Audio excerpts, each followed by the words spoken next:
Right, today's the day we start cleaning bits and pieces up and having a look at this engine and find out what's wrong with it.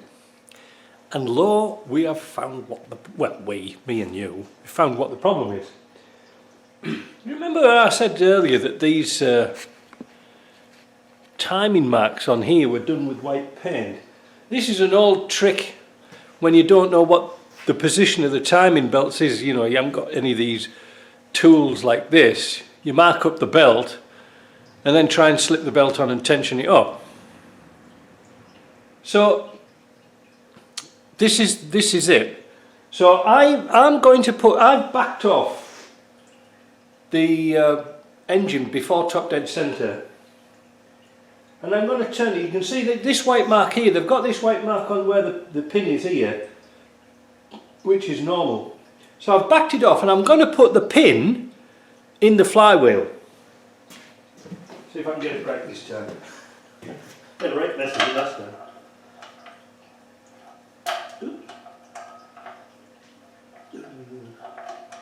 Might have to edit this bit. There we go. Right. So the pin's in. Right. So now I'll leave it unzoomed so you can see.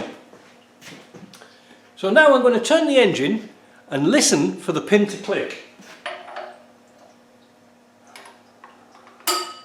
Did you hear that? Now, when it comes to putting the pin for the injector pump in, sorry I'm a bit on the zoomy there, but never mind. Won't go in. Won't go in the hole. Now, what we'll do is something clever. We'll take the pin out again and I'll turn the engine round, and then you'll see what's happening.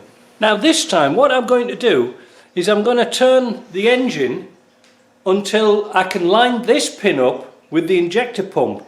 Now see here, I've put a mark where the notch is in the flywheel. Now down here is the place where the pin is. You can just as say see it. Wait a minute, you can see the pin. Now I spring loaded my pin, as you do. And now I'm going to turn the engine so I can just as say put this pin back into the injector pump. So here goes.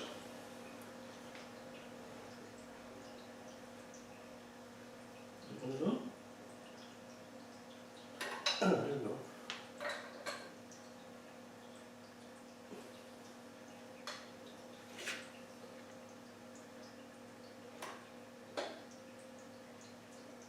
There. Now it was a bit tight because I've got a plastic sleeve on there. Can you see where the white mark is here? And this is where it should be. That's how far it's out. So it was too far advanced. And if you don't believe me, let's have a look at here.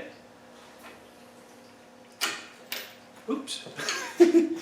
God, I need a cameraman quick, don't I? So there's the pin in the gear for the injector pump. But when we look around at here, we find out it's quite advanced. It's oh dear me, look at this here. It's quite advanced.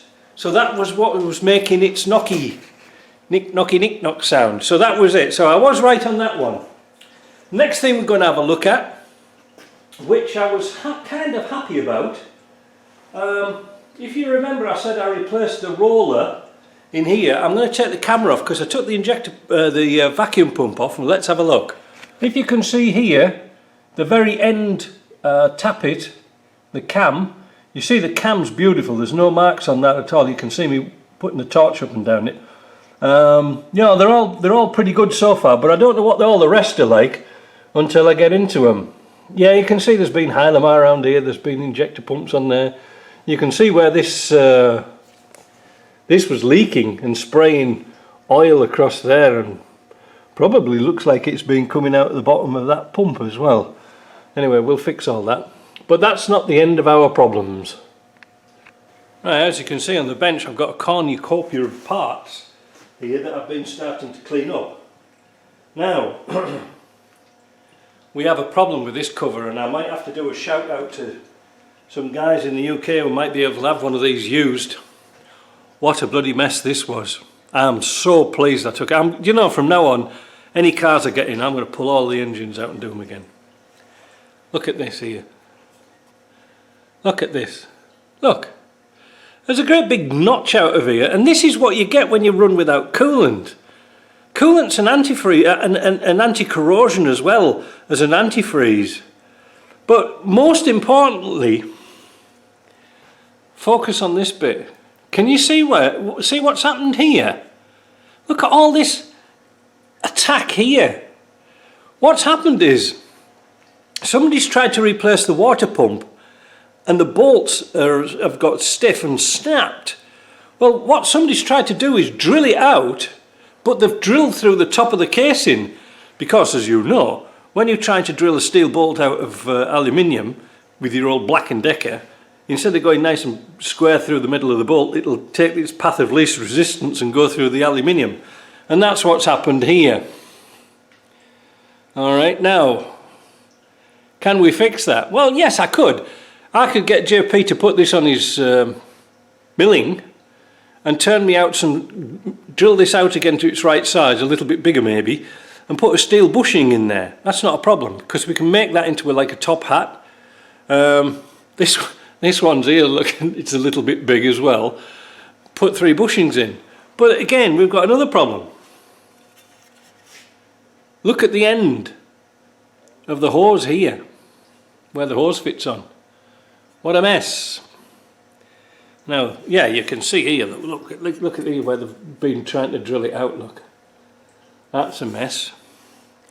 So, I might have to ask some guys if they've got a casing, because this piece here is £250 plus shipping.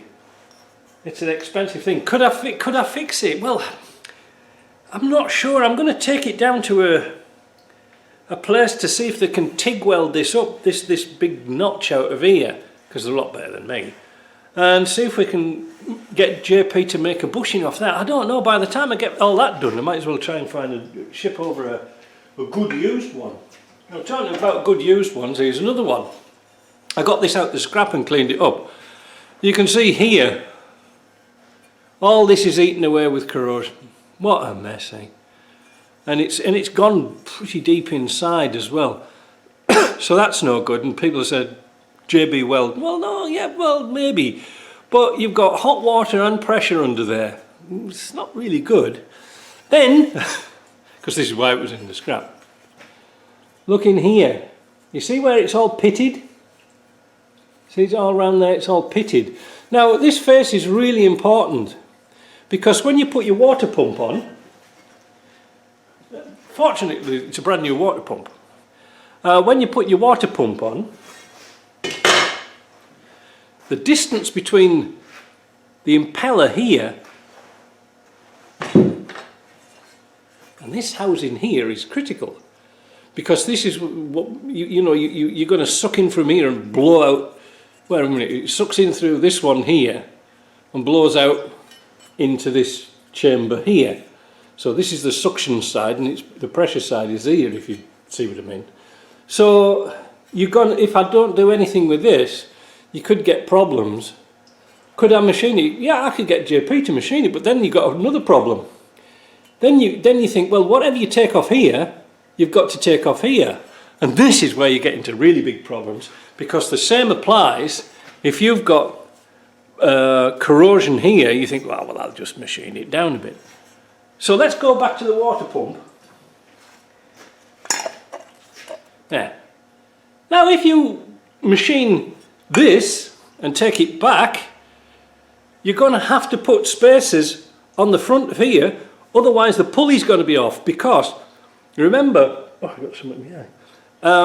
Remember, when you've got the pulley on, you ain't got much room, and I think this one's got the V-belts in it.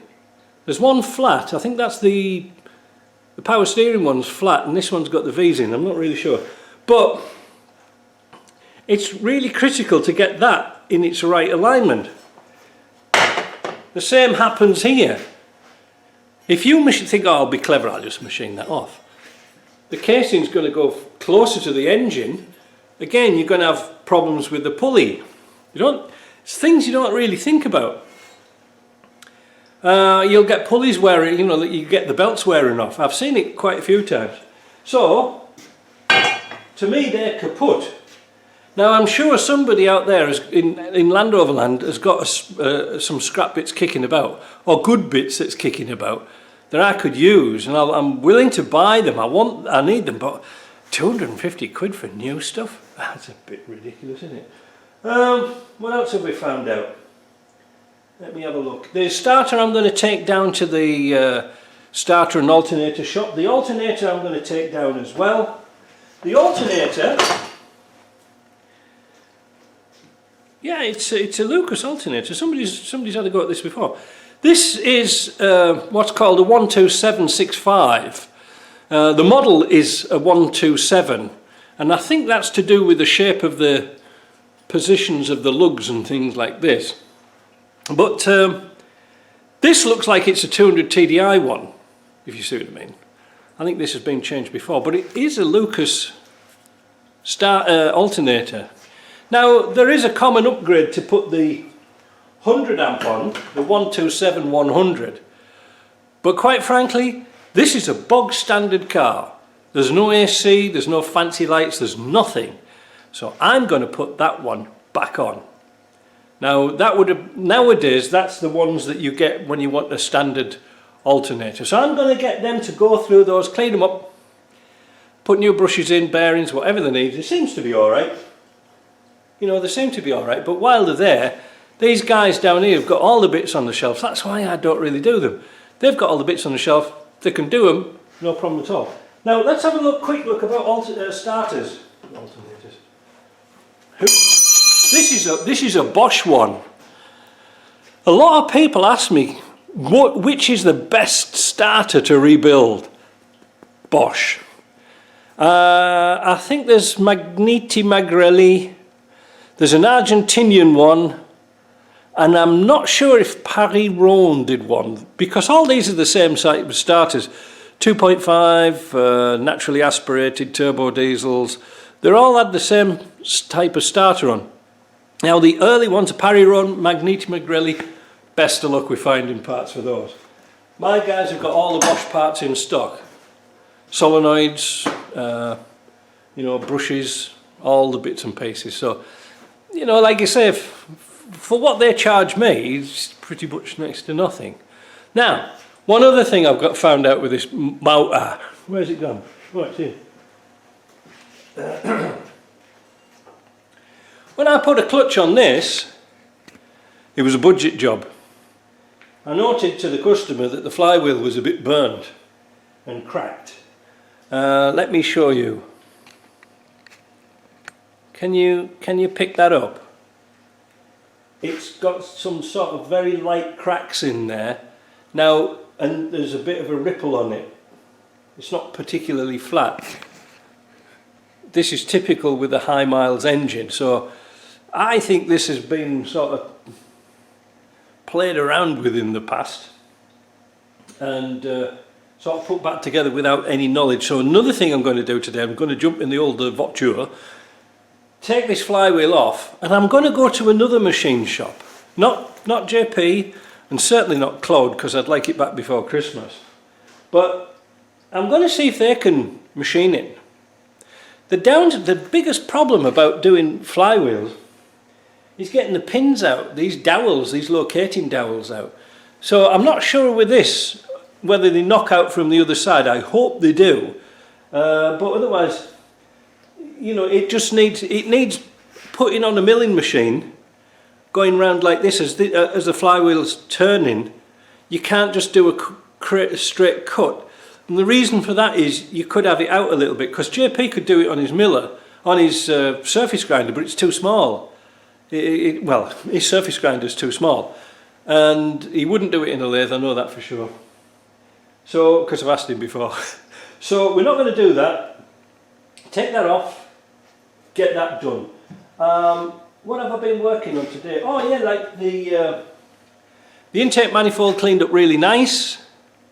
There's a little bit of a stain on the bottom, but it's really nice inside. So that's been done. I've just been sort of tinkering around doing little bits and pieces really, so I can get this back together again. So looks like I'm going to go on a voyage downtown, because I know these things take time. But here's another thing I just spotted. Look here. See this? Ooh, where are you there? There you go. You see this? This is typical of corrosion when you don't use antifreeze. I'll show you another one. I have to find it first. Yeah. See? All has to be replaced. Look at this state of that. Now that's without going through the sandblaster. Ooh, just for fun, shall we put it through the sandblaster and see what it looks like? There you go. Look at that. It's corroded all the way through, look. See, there's a hole there as well. Look at that. You can't put that back on. Now, even if you... That's why the sandblasters are sort of an invaluable tool, because it had some very scaly rust on there. Now, if you went and just ran a piece of emery cloth around it, or sandpaper or something like that, or even a file, you might not even find out that there's a hole here. Now, I know the rubber's covering this over. Could you repair it? Well, you could do, but one of the interesting things is you need this lip on, because when you put your hose on and your hose clip round here, your hose clip doesn't need to be absolutely monster tight, because the hose will push against that lip and make a good seal. That's what they're for. Same, this, I didn't do this, and it was a waste of time.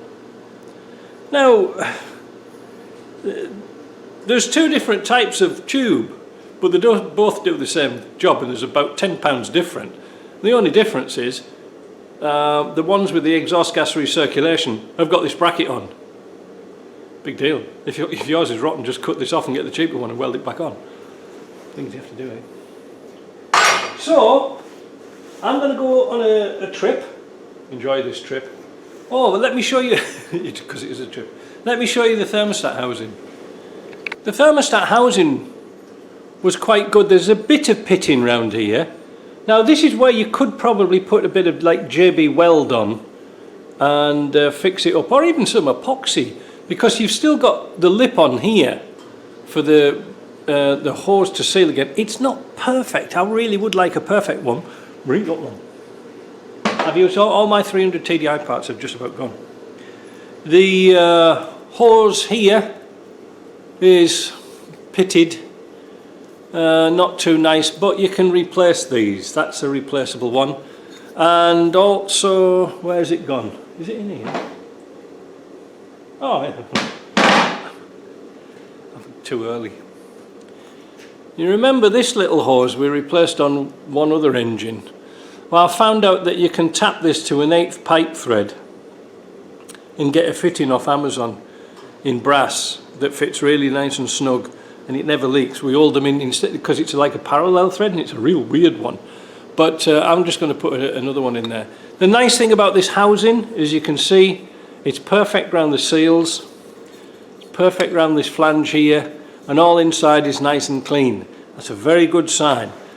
Now, I just want to add to this whilst I'm going on. Also, the thermostat, put it through the vapor blaster, came up nice, and we're going to do a video on testing thermostats.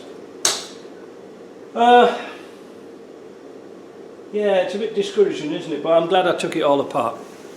So I'm going to make a list out of bits and pieces that I need that's new. But what I want to do is take the turbo apart, clean it all up. I think the shaft's quite good on it, and I think it's really good. I want to clean the housings and things like this. But it looks like it's going to be a busy day, a lot more work than I expected, really. I was going to say something else, I forgot what the hell it was. Yeah, now, oh, that's probably what I was thinking of. To do the timing, I've got to put the engine on the crane like this, so I can put the adapter I can put the adapter and the flywheel on, so I can set the timing, because the pin goes in. And then, isn't this good, eh? nice, isn't it? JP fixed me jacket, kept going down. As fast as it was, as fast as you were trying to pump it up, the more it kept coming down. We're gonna, once it's, you know, we can put the gears on and stuff like that, but we can't put the timing on correctly until we've got the timing pin in the back. It's a bit of a cockeyed way to do it, but never mind, it's going to work. Yeah, no, it's going to work out all right. The fortunate thing was, this flange face here, again, it's all these things you've got to look out for. This flange was good, where the P-gasket goes, and also the holes are beautiful, the threads are good. So what I suspect is, the bolts have seized up in the aluminium housing because of corrosion. They've tried to drill them out, and then once they got to here, and they pried it off and things like this, snapped the bolts off and drilled through them wherever they did, then the bolts have snapped off and they've managed to get them out of here. That's a good thing, because if these go and you drill them, or they go too big, this block's finished, unfortunately, not unless you get somebody who's good at welding, because this is a very, very thin casting round here where the bolt is. Can you tap it out to a bigger size? Maybe. Just so pay attention to that. Yeah, there's a lot to look at on an engine. But what I'm going to do, like I said today, I'm going to clean everything up, go and do my errands, and then come back and we'll have a look at things and see what's possible to fix. But like I say, if you've got one of these housings, let me know. But I don't want another corroded one. But it's just something that I was going to say. When you buy an engine, when you buy a car from Spain, for example, it seems to be, and we've seen these from Ghana and Africa and all over the place, where there's no coolant required, they just put water in. The chassis and the body works perfect, but the engines, they're usually all rotten. So, like I said, this is going to get all the frost plugs and the core plugs taken out, wherever you want to call them. We'll sandblast the block like we did with the 2.25. And it should be nice and, you know, good to go. But I'm not going to take this apart until later on, because I'm up to my eyes in bits and pieces at the moment. But this can go back on the stand and go down the bottom shop, and then I can tinker around with it. I'm keen to see what's inside it just as much as you are. So we'll see you later. I'll report back.